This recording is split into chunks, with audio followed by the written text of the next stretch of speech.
चलें स्टार्ट लेते हैं। बिस्मिल्लाहिर्रहमानिर्रहीम। बेटा प्रीवियस क्लास में हमने कॉस्ट ऑफ कैपिटल के जितने मेन कॉन्सेप्ट्स थे ऑलमोस्ट सारे के सारे हमने देख लिए। तो हम बेसिकली फाइनेंशियल मैनेजमेंट के अंदर एफएम में इन्वेस्टमेंट अप्रेजल का रिवीजन कर चुके हैं अल्हम्दुलिल्लाह, एंड कॉस्ट ऑफ कैपिटल का भी रिवीजन कर चुके हैं। आज की क्लास में जल्दी से सोर्सेज ऑफ फाइनेंस के कुछ एरियाज को कवर करते हैं इंशाल्लाह। आ जाइए जस्ट को लाइट लगाते हैं, अगर लाइट लग जाए लाइट लाइट लाइट आ गई। चलिए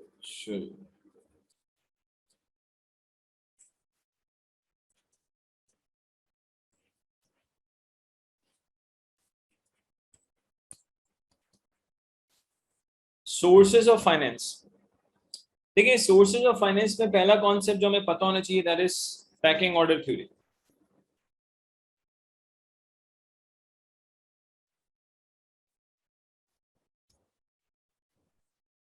पैकिंग ऑर्डर थ्योरी, पहले तो एक चीज याद रखिएगा, पैकिंग ऑर्डर थ्योरी ना ये आपकी कैपिटल स्ट्रक्चर के ऊपर बात नहीं करती कि कितना डेट होना चाहिए, कितनी इक्विटी होनी चाहिए। रिपीट, आसान वर्डिंग में pecking order theory will not decide the capital structure. Debt to equity ratio क्या होना चाहिए पैकिंग ऑर्डर डिसाइड नहीं करता। पैकिंग ऑर्डर ना आपको एक लॉजिकल सीक्वेंस बताता है फाइनेंस रेज करने की। पैकिंग ऑर्डर थ्योरी में एक आप कह लें एक लॉजिकल सीक्वेंस बता रहा है कि पैसा कैसे रेज करना है टू मेक इन्वेस्टमेंट। तो बहुत लॉजिकल है।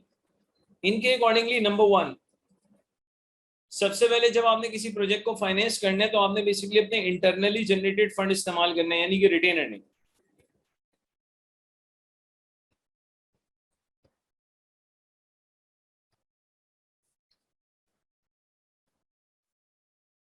आपने इंटरनली जनरेटेड फंड्स को यूज करना है, यानी कि किसको यूज करना है आपने बेसिकली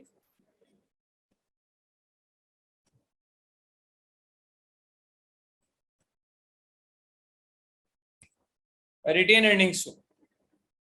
आप सबसे पहले आप अपनी रिटेन अर्निंग्स इस्तेमाल करें, इंटरनली जनरेटेड फंड इस्तेमाल करें, आपकी जो over the period of time saving है उसको इस्तेमाल करें। उसकी वजह है, हम कहते हैं जो आपकी रिटेन अर्निंग है, आपका जो रिटेन कैश है, वो the best source of finance है।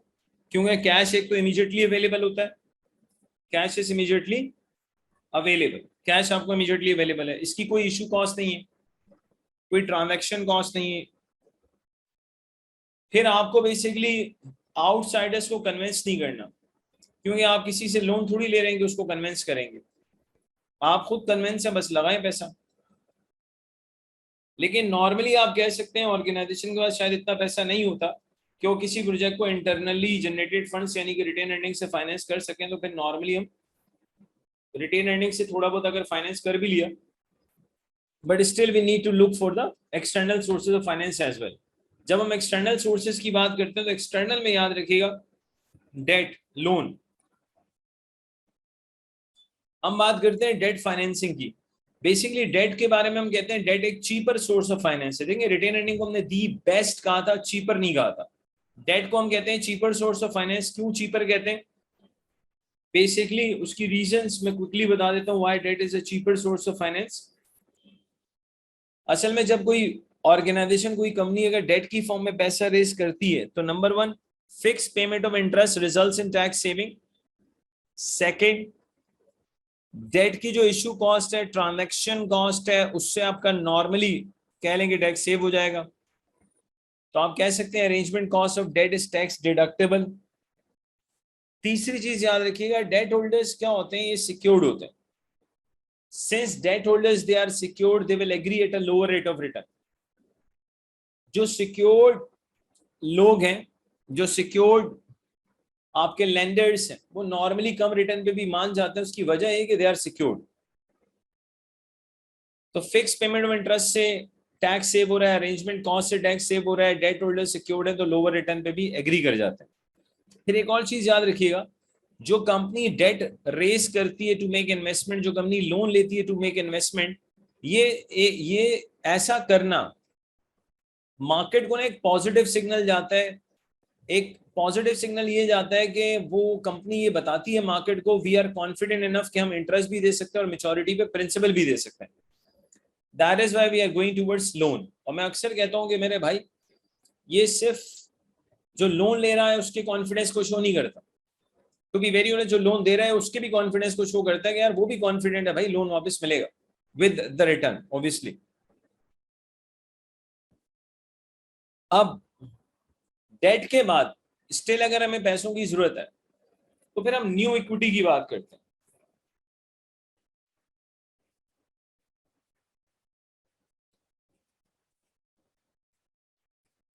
न्यू इक्विटी इशू की बात करते हैं।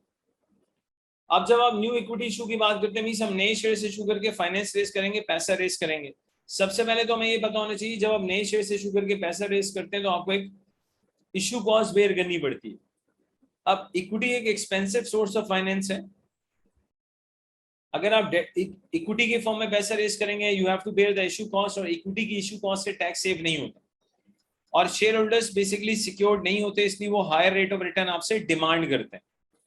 प्लस अगर कोई कंपनी शेयर्स की फॉर्म में पैसा रेस करती है तो पॉजिटिव सिग्नल स्टॉक एक्सचेंज को नहीं जाता, ये किस्म का नेगेटिव सिग्नल होता है। लोग ये कहते हैं, सोचते हैं कि भाई आपके पास खुद के पास पैसे नहीं थे, अगर खुद के पास पैसे होते तो आप इंटरनली जनरेटेड फंड्स को इस्तेमाल करते। सेकंड, आपको लोन नहीं मिला तो आप बेसिकली इक्विटी इशू करके फाइनेंस रेज कर रहे हैं, क्योंकि इक्विटी इशू करके फाइनेंस रेज करना मींस आप बेसिकली, ये तो लास्ट रिजॉर्ट है ना, कहीं से पैसा ना आए तो शेयर्स इशू कर लें। तो नॉर्मली अगर कंपनी नए शेयर्स इशू करके पैसा रेज करेगी तो हम कह सकते हैं कोई पॉजिटिव सिग्नल नहीं जाता मार्केट को, बहुत ज्यादा क्वेश्चनिंग होगी आपकी कंपनी के ऊपर। तो पैकिंग ऑर्डर थ्योरी को लेके जो मैंने कुछ बातें आपको बताई है बस आपको पता होनी चाहिए, प्लस इसकी सीक्वेंस को खराब मत कीजिएगा। पैकिंग ऑर्डर थ्योरी आपको फाइनेंस रेज करने की सीक्वेंस बताता है, पैकिंग ऑर्डर थ्योरी आपके बिजनेस के अंदर डेट टू इक्विटी रेशो क्या होना चाहिए वो नहीं बताता। अब बेटा पैकिंग ऑर्डर थ्योरी से अगर हम थोड़ा सा आगे चलते हैं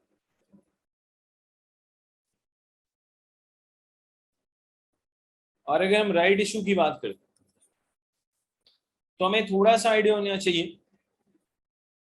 पहली मर्तबा के बाद जब कंपनी शेयर्स इशू करेगी तो वो राइट की फॉर्म में होंगे। राइट शेयर्स हम अपने एग्जिस्टिंग शेयर होल्डर्स को देते हैं, और जब हम राइट शेयर्स अपने एग्जिस्टिंग शेयर होल्डर्स को देते हैं तो बेसिकली हम उनको एक इंसेंटिव दे रहे होते हैं। वो राइट इशू के अंदर इंसेंटिव बेसिकली क्या होता है, उसमें बेटा इंसेंटिव यही होता है राइट इशू के अंदर कि राइट इशू जो होगा वो बेसिकली मार्केट से क्या होता है, कम प्राइस पे होता है।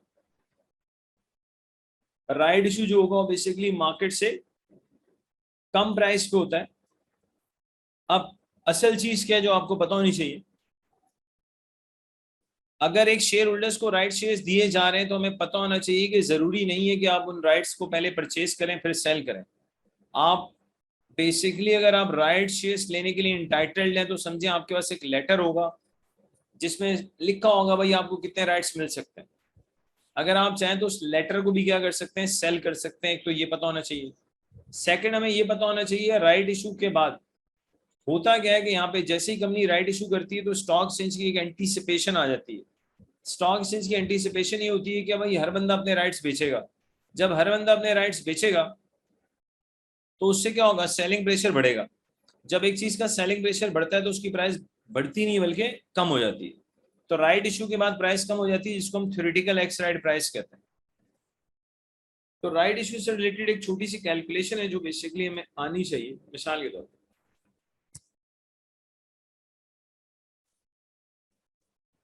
Let's say APLC is making a right issue of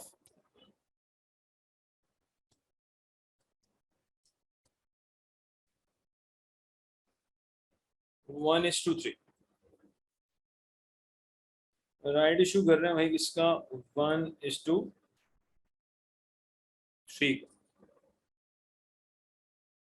just okay. At a right issue price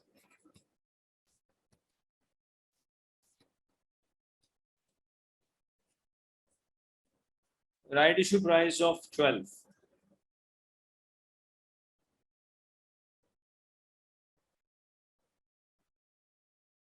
Just a minute.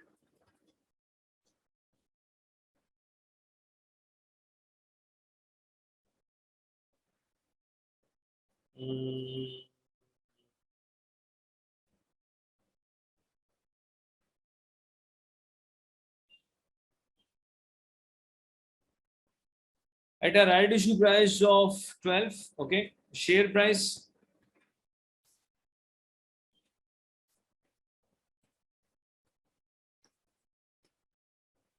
before right is 16.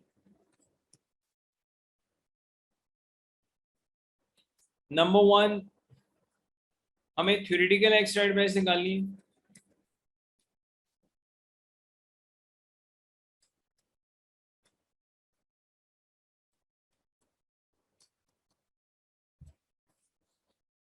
Number one is theoretical X right price, means share price after the right issue.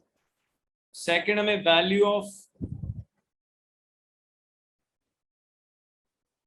right,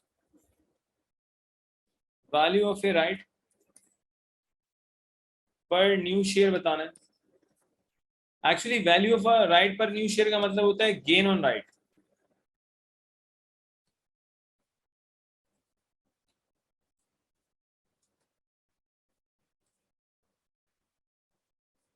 हमें let's say value of a right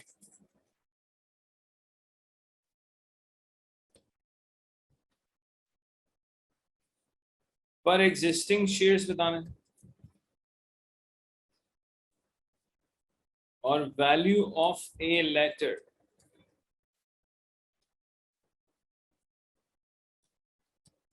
which entitles the shareholder for let's say 300 rights. सबसे पहले theoretical x right price की बात कर लेते हैं. Theoretical x right price का मतलब है share price after the right. 3 columns बनते हैं अगर आप रिकॉल करें. Shares, values and total value. 1:3 का मतलब है एक राइट अगेंस्ट 3 शेयर्स. जिसके पास 3 शेयर्स हैं उसको एक राइट मिलेगा. शेयर प्राइस बिफोर राइट 16 है, राइट की प्राइस 12 है. 48, 12, 4, 60. हम कह सकते हैं यार 4 शेयर्स की टोटल वैल्यू 60 है, तो एक शेयर की वैल्यू आ जाएगी जिसको हम थ्योरेटिकल एक्स राइट प्राइस कहेंगे, TERP, theoretical x right price which is 15. ये तो पहली रिक्वायरमेंट होगी. अब सेकंड रिक्वायरमेंट समझनी है, वैल्यू फॉर राइट पर new share. Actually value for right पर न्यू शेयर का मतलब ये कि एक राइट पे बेनिफिट कितना होगा. Now try to understand. Right की प्राइस 12 है, राइट की प्राइस 12 है. आफ्टर राइट मार्केट में प्राइस हो जाएगी 15. अगर राइट की प्राइस 12 है और आफ्टर राइट मार्केट में प्राइस 15 होगी तो एक राइट पे बेनिफिट कितने होगा. क्या मैं कह सकता हूँ 3 का बेनिफिट होगा, क्योंकि जो राइट आपको 12 का मिल रहा है वो 15 में सेल होता है. तो गेन पर राइट की बात करें या वैल्यू फॉर राइट की बात करें, गेन पर राइट या फिर वैल्यू ऑफ ए राइट पर न्यू शेयर, 15 - 12 बेसिकली क्या है 3.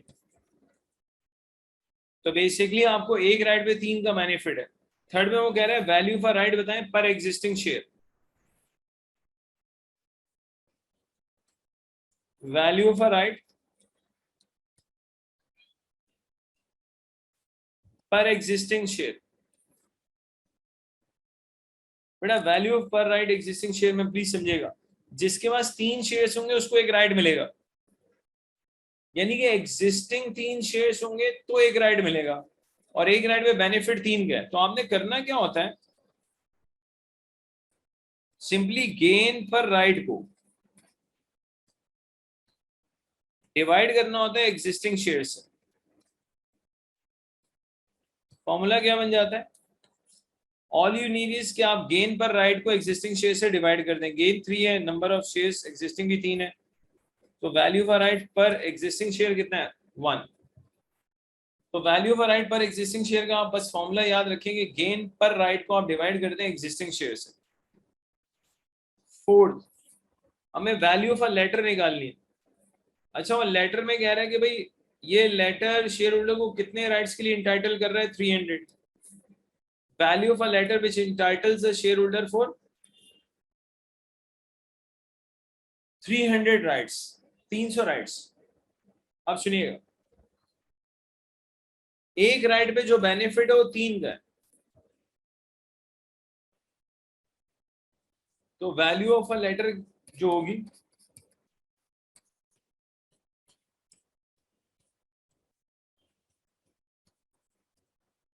तो लेटर की जो वैल्यू होगी बेसिकली कितनी होगी? 900। अच्छा, कभी कभी यही सवाल ना किसी और वर्डिंग में भी आ जाता है। मिसाल के तौर पर, जैसे अगर मैं यहाँ पे इसी के अंदर ले लेते हैं एग्जाम्पल 5, मिसाल के तौर पर रिक्वायरमेंट 5। अगर एग्जामिनर कहता है भाई calculate value of a letter for a share holder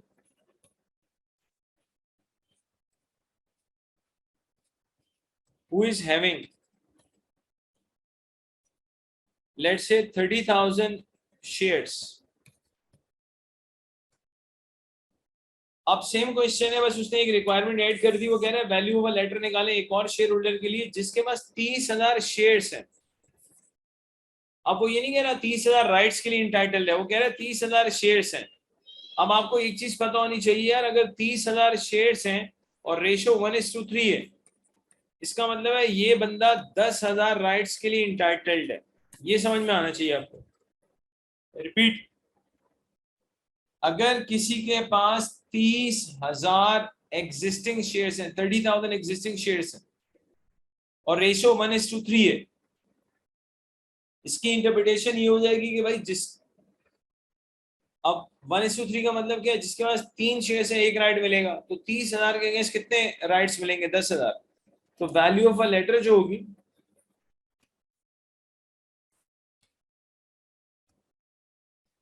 आप 10,000 को मल्टीप्लाई कर देंगे गेन पर राइट से जो कि 3 है।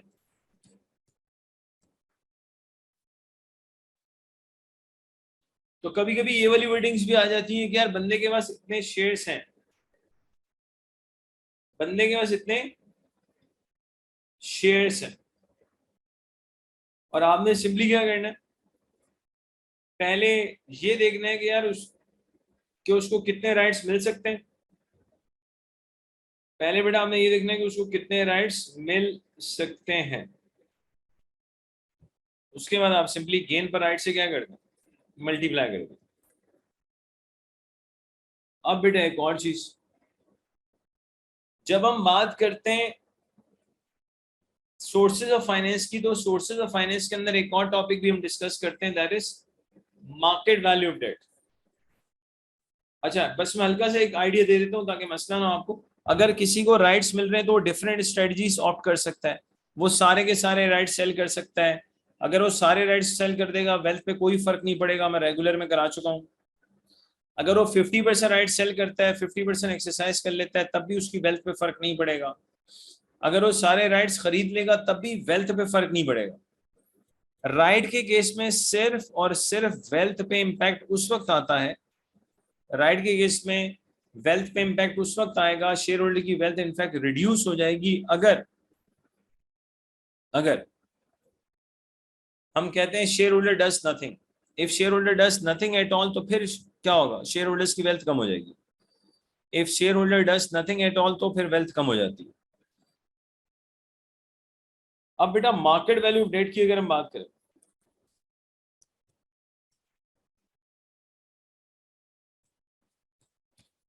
मार्केट वैल्यू ऑफ डेट, तो बेटा डेट की मार्केट वैल्यू कैसे निकलती है? सिंपली हम कहते हैं यार मार्केट वैल्यू ऑफ डेट बराबर है present value of all future cash flows. और मैं चाहूंगा कि आप एग्जाम में मार्केट वैल्यू डेट जब कैलकुलेट करें तो आप एनपीवी का फॉर्मूला यूज करें। कैसे, मैं बताता हूं इंशाल्लाह। देखिए मार्केट वैल्यू डेट कैसे आती है, present value all future cash flows. Present value के लिए डिस्काउंट फैक्टर चाहिए और मार्केट इंटरेस्ट रेट को हम डिस्काउंट फैक्टर ले लेते हैं। और कभी कभी एग्जामिनर खुद आपको मार्केट इंटरेस्ट रेट बता देता है कि यार लेंडर का रिक्वायर्ड रिटर्न इतना है, वो खुद बता रहा है, वो ले लेंगे भाई, अदरवाइज मार्केट इंटरेस्ट रेट लिया जाता है एज डिस्काउंट फैक्टर। तो बेसिकली मार्केट वैल्यू डेट बराबर है present value all future cash flows. Present value के लिए हमें चाहिए डिस्काउंट फैक्टर और डिस्काउंट फैक्टर हम मार्केट इंटरेस्ट रेट लेते हैं। अगर एग्जामिनर आपको इसके अलावा कुछ बता रहा है खुद ही कि मिसाल के तौर पर लेंडर का रिक्वायर्ड यील्ड इतना है, तो लेंडर का यील्ड का मतलब है रिटर्न। अगर एग्जामिनर खुद कह रहा है भाई लेंडर को इतना रिटर्न चाहिए, तो फिर हम उस लेंडर के रिक्वायर्ड रिटर्न को क्या ले लेंगे, डिस्काउंट फैक्टर ले लेंगे। अब मार्केट वैल्यू डेट में जब हम कहते हैं present value all future cash flows, तो प्लीज देखिएगा फॉर एग्जांपल एक बॉन्ड है जिसकी मेच्योरिटी है लेट्स से 4 साल। सबसे पहले तो आपको कैश फ्लोज का आइडिया होना चाहिए, समझिएगा मैं फॉर्मेट बता रहा हूं। T1 में इंटरेस्ट आएगा, बेटा यहां भी इंटरेस्ट आएगा, यहां भी इंटरेस्ट आएगा, लास्ट में इंटरेस्ट के साथ साथ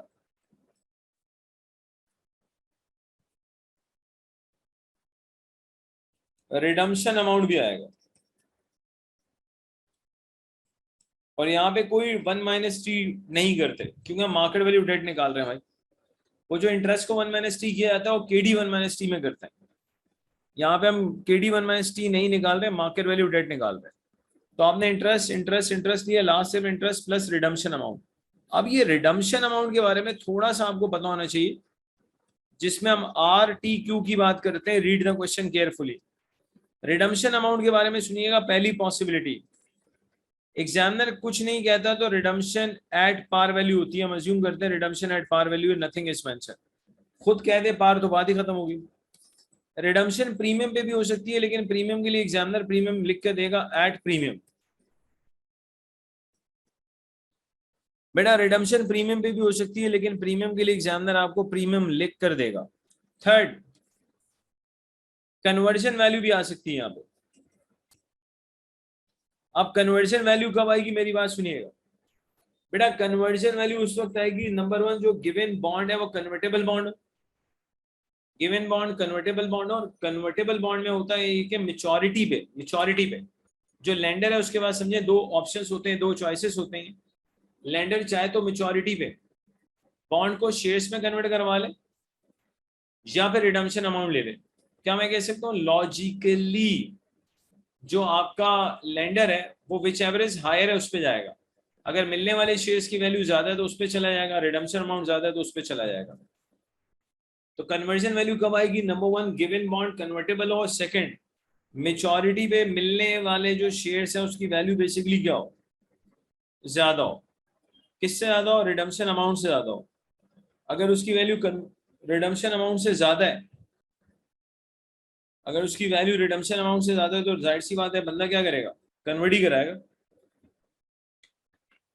अब इसमें मैं क्यों कह रहा था यार, बेसिकली आप एनपीवी का शॉर्टकट यूज कीजिएगा, मार्केट वैल्यू डेट कैलकुलेट करने। मैं उसकी रीजन आपको बताता हूँ।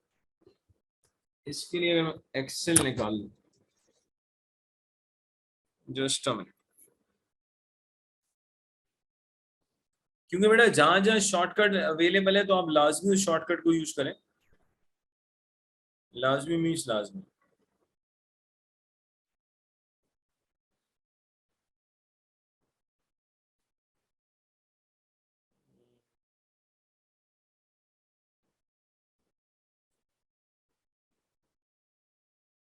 मिसाल के तौर पे यहां ले लेते हैं भाई time 1 2 3 4 cash flows. Let's say यहाँ पे हम इंटरेस्ट ले रहे हैं, लेट्स से 8, अज्यूम कर लेते हैं कि इंटरेस्ट 8 है। हर साल क्या होगा, 80 होगा।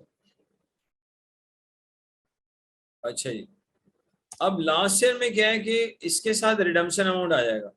मैं अज्यूम कर रहा हूँ, अजम्पशन कि लेट्स से जो रिडम्पशन है, आई एम जस्ट अज्यूमिंग कि रिडम्पशन हो रही है प्रीमियम पे 10% प्रीमियम। अगर रिडम्पशन 10% प्रीमियम पर है तो पार वैल्यू नॉर्मली 100 होती है, उसमें 10% ऐड करेंगे तो इट मींस रिडम्पशन अमाउंट 110 है। यहाँ इजिकल टू ले लेते हैं।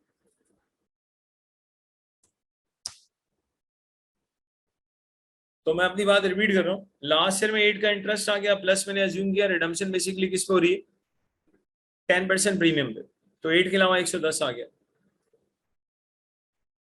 इसके बाद लेट से डिस्काउंट फैक्टर आपको दिया गया है 10%,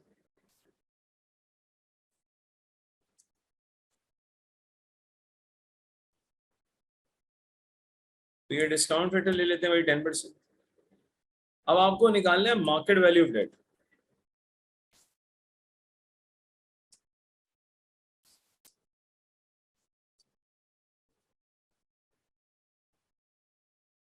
इजिकल टू, आप एनपीवी का फॉर्मूला यूज करें,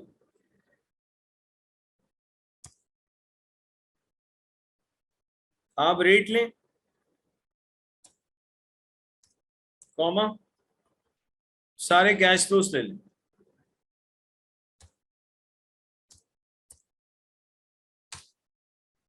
तो ये मार्केट वैल्यू बॉन्ड आ गया आपके पास, चेक करें। ये क्लियर हुआ भाई? मार्केट वैल्यू बॉन्ड में बेसिकली आप क्या करें, एनपीवी का शॉर्टकट यूज कर लें। जी ये जरा बता दें सारे स्टूडेंट,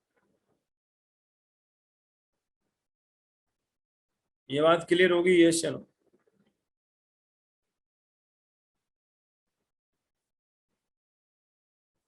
कहाँ चले गए बेटा? चैट बॉक्स में आप लिख सकते हैं।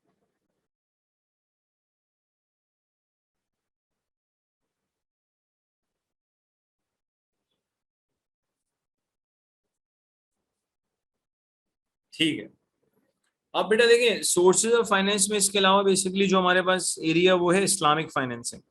इस्लामिक फाइनेंसिंग में मैं सिर्फ ये रिक्वेस्ट करूंगा कि यार आप एक आध दफा उसको पढ़ लें। बेसिकली जो बेसिकली मैंने आपको इजारा, मुदारबा, मुशारका, ये जो चीजें हमने क्लास में डिस्कस की हैं, तो उसको आपने एक आध दफा बेसिकली मुराबा, 4 ही इंस्ट्रूमेंट है, मुराबा, इजारा, मुदारबा, मुशारका, इनको बस एक आध दफा अच्छे से पढ़ लें। तो अगर आप सोर्सेज ऑफ फाइनेंस में देखें तो मोरलेस यही मेन चीजें हैं हमारे पास।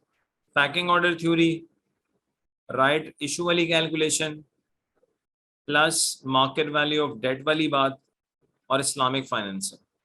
अब बेटा आज की क्लास बहुत ही शॉर्ट है, हम नेक्स्ट क्लास में जो स्टार्ट करेंगे, हम अभी से बता देता हूँ, नेक्स्ट क्लास में हम स्टार्ट करेंगे फॉरेक्स। और फॉरेक्स की फिर जितनी भी टेक्निक्स हैं उन सबको हम बहुत तमीज से इंशाल्लाह डिस्कस करेंगे। तो नेक्स्ट क्लास अगर कल होगी तो मैं एडमिन टाइमिंग आपके साथ शेयर कर देगी, देयर इज अ पॉसिबिलिटी कि हम कल क्लास लें। कल इंशाल्लाह क्लास होगी तो हम फॉरेक्स का रिवीजन इंशाल्लाह स्टार्ट कर देंगे। प्लीज़ आप बाकी बच्चों को भी इंकरेज करें भाई वो क्लास लेने आए। आज माजरत के साथ क्लास लेट हो गई थी लेकिन अब इंशाल्लाह नहीं होगी। So thank you very much बेटा, आप लोग क्लास लेने आए। कल अल्लाह ने चाहा तो हम फॉरेक्स को इंशाल्लाह, चलें ठीक है, मैं बात करता हूँ इंशाल्लाह। तो कल फॉरेक्स की इंशाल्लाह बात करता हूँ। ओके भाई, अस्सलाम वालेकुम।